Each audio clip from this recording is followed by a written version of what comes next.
Hi everyone, and welcome back to Kimbo's Comfort Kitchen, and today we are going to do a super deluxe mac and cheese. I originally had a version of this recipe at Smith and Wolensky's, and you can go to Chef Matt's site on YouTube, where you can get a version of the original version of their mac and cheese. And over the years, as we are wont to do, I've kind of tweaked this recipe to my own. And so if you are gluten sensitive, or if you don't eat pork, or you're lactose intolerant, or you don't like truffles, or you just really don't like a lot of flavor in your food, then this is definitely, and if you have gout, or if you're on the waiting list for gout, then this is not the recipe for you, because this is super rich, super tasty. And we're going to start off with making bacon bits, or lardons. I'm going to show you a technique that it's an old-fashioned technique for making really good bacon bits, and then we'll continue on from there. So I hope you enjoy this, and as always, I'd like to hear your comments on your thoughts on that. I'm not using black truffles, by the way. I'm going to be using truffle oil, which I'll get into when we get into the recipe. So let's get going and see what this tastes like. Okay, so let's talk about bacon here, because this is one of the new adds that we've got to this deluxe mac and cheese. I've taken a European style smoked bacon, and as you can see, these are about 1/2 inch or 1.4 centimeters, I guess. But what I do is ahead of time, when I cut them in, I have them cut them at the market for me like that, and then I chop this into what they call lardons, or as we say in English, bacon bits. And I'm going to do that with everything here, and I'll show you what we do next.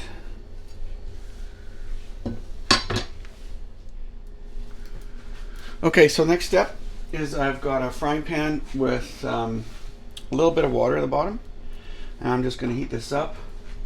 And I'm actually going to take this bacon, which I've got here, and I'm going to put this in there. Now, it seems kind of counterintuitive, but when I am doing bacon normally, I would actually bake it in the oven. It's a lot more even. But when you're doing bacon bits, especially lardons like these chunks, if you do them in water first and bring them up to temp, it's an old technique, and we're going to boil it to begin with, and then you're going to hear the sound change from boiling to sizzling. Trust me, you'll know the difference, at which point you're going to turn, right now I got it on full, and then you're going to turn the heat down to half, because now you want these to start to crisp up, and what you end up with is a really evenly well cooked bacon all the way through. It makes for the perfect bacon bits, or bacon chunks, or lardons, as the French would say. So I'll come back to this when this is gone past, when it starts to boil. And switching over, then I will start filming again. Okay, so you can see it's finally starting to boil a little bit, and I've actually got a little bit too much water in here. I was in a bit of a rush. You can use about almost half of this amount, but you know what, it's just, all it means is it's going to take a little bit longer. It's not going to actually affect the outcome at all. It just means you have to be more patient. So I'll get back to you when the water's gone. Alright, so most of the water's gone now, and you're going to start to hear it sizzle versus bubble. Might seem weird, but the thing about cooking a lot of times is intuitive. We talk about touch, we talk about smell, but we also have to listen to our food. And right now I'm listening to this, and I know that almost all the water is gone, and it's going to start to go to all fat and fry, in which case I'm going to turn this down within the next 30 seconds. And we'll be back when it's done. All right. Bacon's ready. I'm going to take this out of the pan. And I'm going to drain it. Keep the fat in reserve because I'm going to use it to do the onions with. All right. But that's basically what we're looking for, the Maillard effect. When amino acids start interacting with the reducing sugars. Yes, I know that's really deep, but basically what it means is that we've got browning happening and searing and all that kind of stuff, whether it's steaks, this, anything else. And it adds basically huge flavor to it. So let's get going on the next step. Okay, so I have sauteed the onions. I'm just getting a little bit of color in them. I don't want a lot, actually. And this is going to be chunky, as you can tell by the lardon and the onions. So there's going to be a lot of texture in this particular mac and cheese, which personally I like. Now you could mince them and do it really fine, but you might as well then do the same with the bacon and everything else. But that's your choice. Mine is I want some texture. I want it big, so I'm going to take this off. This has been sauteed in bacon fat. Yes, bacon fat. No butter, no oil, nothing. You could do it in oil, avocado oil or whatever, but then you would lose, what is it? Oh yeah, the bacon. So I'm going to put this aside and we'll get going on the other stuff. Okay, so here we go. These are all the main ingredients. We got elbow macaroni, which I like to use because it's got the little elbows in them and it's keeps all that sauce. You can use other types of pasta, but remember you want something that's got lots of surface area to hold a lot of sauce. And now I've got smoked cheddar, and I've got Parmesan shredded, and I have Gruyere, and I've got fresh chopped garlic, sauteed onions, bacon, and salt and pepper, and some flour, and I've got some butter, and I also have some white truffle oil. Now, some people would say, well, you know, you can use shaved truffles and put it in, but I find it actually a little bit too overpowering because I don't want the whole thing to taste of truffle. All I want is sort of a hint of the earthiness from the truffle to go with the smoke from the cheese and the bacon to make the ultimate blend. You know, and I forgot, we got a liter of cream.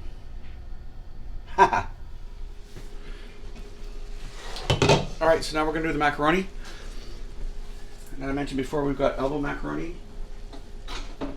And I'm putting it into, oh, I forgot. And this is the most important part, actually. You want to salt this. And when I say salt, it needs to taste like the Mediterranean. As another chef that I know, Chef Matt actually said that, and I totally agree. You really want this to be salty. That's good enough for me.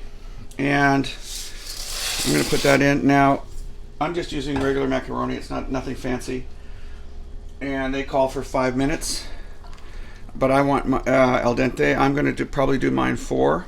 The idea being, and once I've cooked this, I'm going to do the horrible thing the Italians hate is I'm going to rinse this in cold water to stop it from cooking because I still want it to have be semi-hard.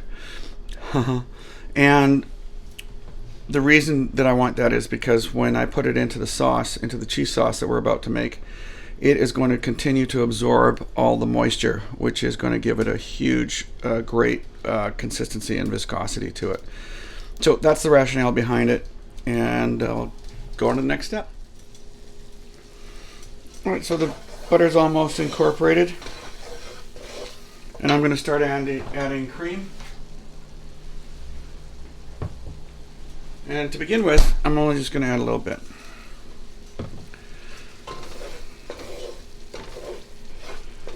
You can see how it reacts right away.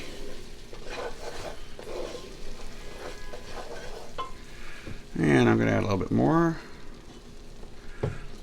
And again, just wait to see it thicken up. Oh, you know, I hate to use the old word, but this is going to be awesome sauce. Literally. I'm going to add a little bit more. I'm not even using a whisk for this. I will later when I'm bringing the cheese in. But right now, this is building up beautifully.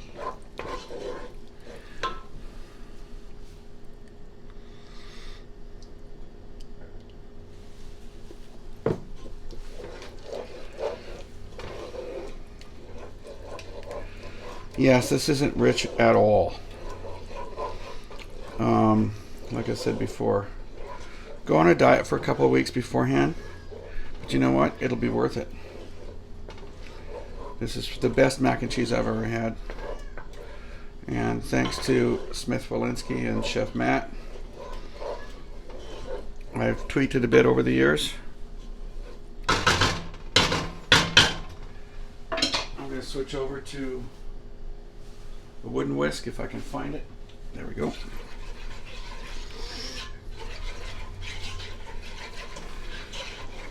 And this is setting up really nice. And I've got the macaroni has been drained.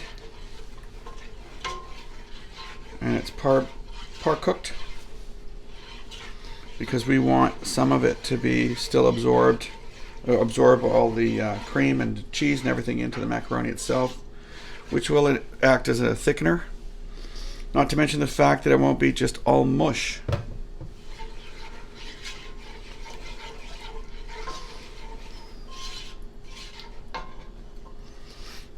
And I'll come back when I've done the whole thing. Okay, so this is fully incorporated. And now I'm going to wait for this to warm up a bit. I want to be kind of hot to the touch before I start adding the cheese in. Otherwise, it's not going to incorporate properly. Okay, so the sauce is pretty hot, and I'm going to put the chunkiest of the cheese, which is the Gruyere, in first, because it's the one that has the hardest time melting when it's thicker. And after that, I'm just going to keep stirring and just keep adding the cheese in generous amounts. And you can start to see it starts to melt. It doesn't take very long. The Gruyere melts beautifully. Well, they all do, frankly. So, and I'm just going to continue with the rest of the cheeses, and we'll be back. All right, I should mention that I also added the onions and garlic before I added all the cheese, but I missed that step. But here you get the idea. You can see the consistency here. It's pretty amazing. And last but not least, I'm going to add the bacon in.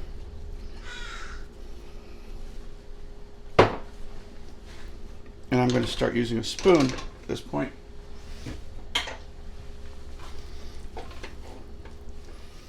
Okay, and the final but not least is I'm going to add the truffle oil, which is going to add this earthy tone to it. And again, you can use black truffle slices if you like, but personally I feel that it's going to overpower all the other pieces. And as soon as that's done, I am going to throw in the macaroni.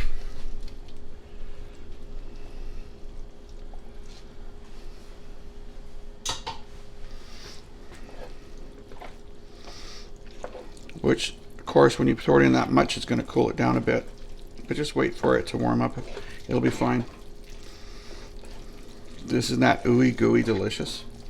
I mean, seriously. And then we're going to put these into some small ceramic, French onion soup bowls. And then I'm going to throw them in the oven and broil them. And I'm just going to add a little bit more macaroni to it. Let it warm up a bit more. Wow. I'm sorry, but yeah. Isn't that just like one big heart attack waiting to happen? It's pretty awesome. And I'm going to try a little bit now here just to... Actually, it needs a little bit more truffle. But I'll tell you that the white truffle oil really is outstanding and complements everything, like the smoked cheese and the bacon. They're all moving together really well. And by the time I put them in the oven, it's going to be outstanding.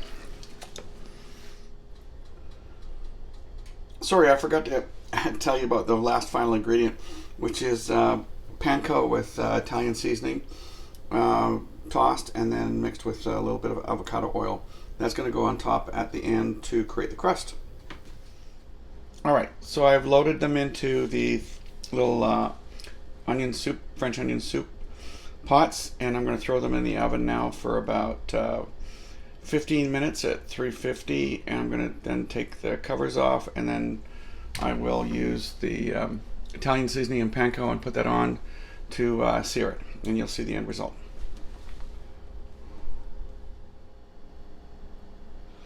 So I put the other two in the oven, and I've got 6 left over, and these I'm going to wrap in saran and put in my freezer, and they'll keep for a couple months. And I will just use this Italian seasoning and panko topping at the last minute. Don't put it on top of them now, because it'll just look weird and get really soggy. But these are great to put away. Okay, so I've just pulled these out of the oven, still bubbling a little bit, and I just sprinkled on the topping with the panko and the Italian seasoning, and I'm going to throw that back in for a couple more minutes. And voila! You see they're still bubbling, and these are going to be freaking awesome.